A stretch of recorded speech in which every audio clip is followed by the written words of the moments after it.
Sekarang juga lagi banyak, lagi modern nih. Kalau anak sudah doyan main handphone, gedenya ini anak sudah pasti bakal kurang ajar sama orang tua. Kenapa? Karena sudah tidak lagi ada nasihat, udah nggak ada lagi petuah dari orang tua kita. Pak, Bu, saya dulu kan juga pernah jadi anak-anak. Saat mama saya nih, orang tua saya, galaknya luar biasa, Bu. Galak. SD saya jam 5 sore tuh harus mandi, udah rapi, pakai kain, pakai kopiah, jalan ke masjid. Itu dulu. Telat aja 15 menit, jam 5 belum ada di rumah, jam 5 lewat 15 menit saya ada tuh, mama udah depan pintu tuh, megang gagang sapu. Itu digebuk dari mulai betis sampai ke paha, sampai nangis masuk ke dalam kamar, nggak berhenti digebukin. Saya sampai pernah nanya sama mama nih ibu kandung apa ibu tiri sih?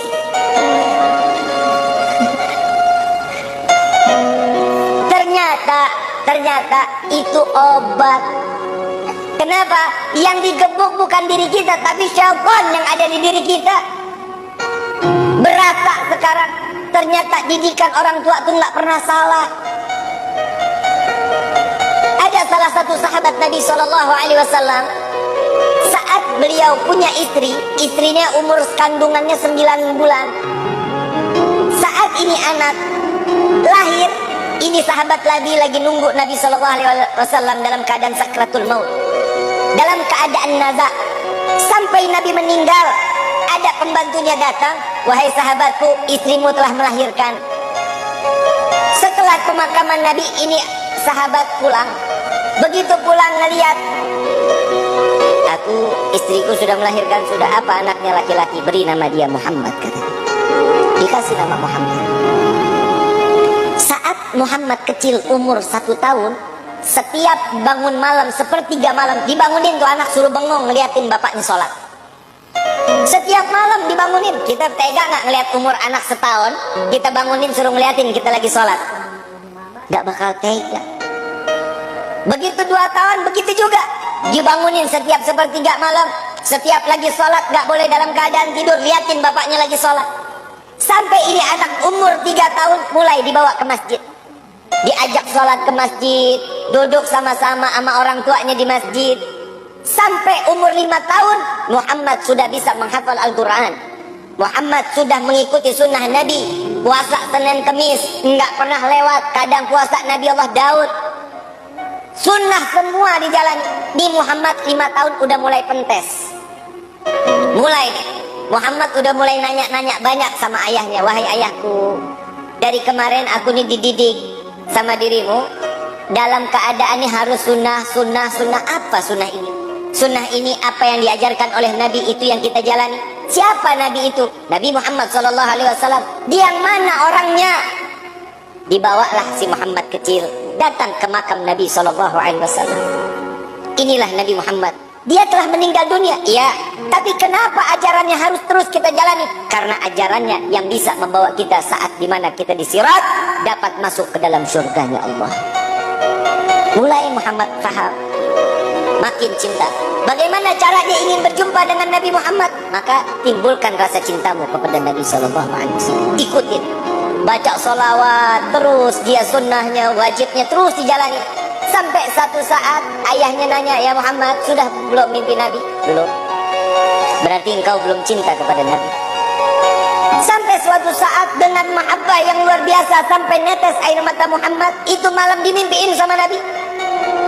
Dimimpiin Nabi, dia bangun ketemu ayahnya. Ayah, malam ini aku berjumpa dengan Nabi. Engkau baru bermimpi, aku sudah berjumpa dengan Nabi Muhammad SAW. Saat sampai umur 9 tahun, si Muhammad sedang main, tiba-tiba terdengar suara azan. Allahu Akbar, Allahu Akbar, Allahu Akbar, Allahu Akbar. Tapi azannya ini belum waktu sholat, belum masuk waktu sholat. Si Muhammad ini lari ke gudang, ambil perisai, ambil pedang, lari naik tunggangin kuda punya bapaknya. Ada di barisan yang paling depan si Muhammad. Sayyidina Abdurrahman bin Auf saat itu pemimpin peperangan. bertanya, ini anak siapa? Oh, itu anakku, itu Muhammad anakku, kata sahabat. Bawa pulang, ini anak masih 9 tahun belum boleh ikut perang. Karena di saat zaman dahulu 12 tahun baru boleh ikut perang, tapi 9 tahun belum boleh. Begitu digendong si Muhammad kecil, ditanya, ayahnya ditanya, ya wahai ayah, bukankah engkau selalu mengajariku untuk menjalankan sunnah Nabi SAW? Iya. Lalu bagaimana dengan peperangan? Bukankah peperangan ini adalah salah satu sunnah Nabi SAW? Gak bisa ngomong bapaknya. Dilepas. Baik, bagaimana? Aku ingin berperang wahai ayah. Jalan.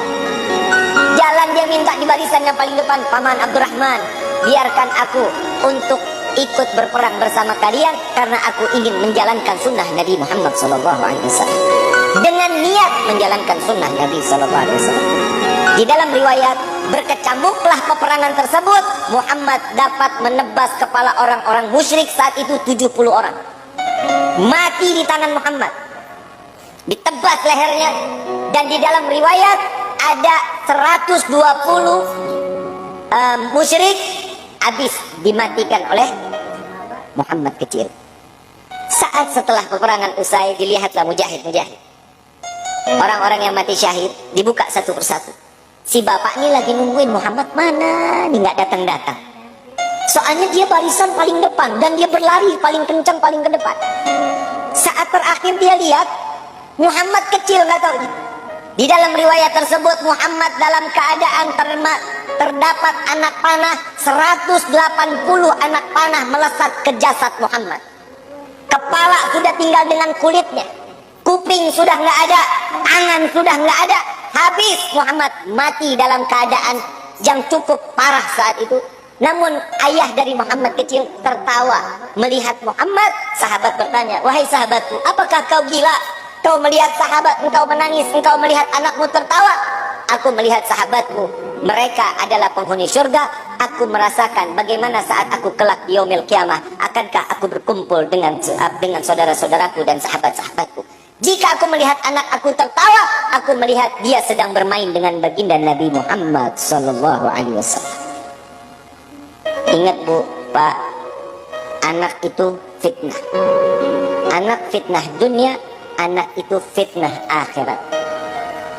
Bagaimana sepak terjang seorang anak tergantung bagaimana orang tuanya. Jika orang tuanya baik, beribadah kepada Allah, ini anak spontan pasti bakal ibadah kepada Allah. Jika orang tua jauh daripada Allah, siap-siap anaknya pun akan jauh dari Allah. Kalau kata pepatah bahasa, buah nggak jauh jatuhnya dari pohon. Betul? Betul?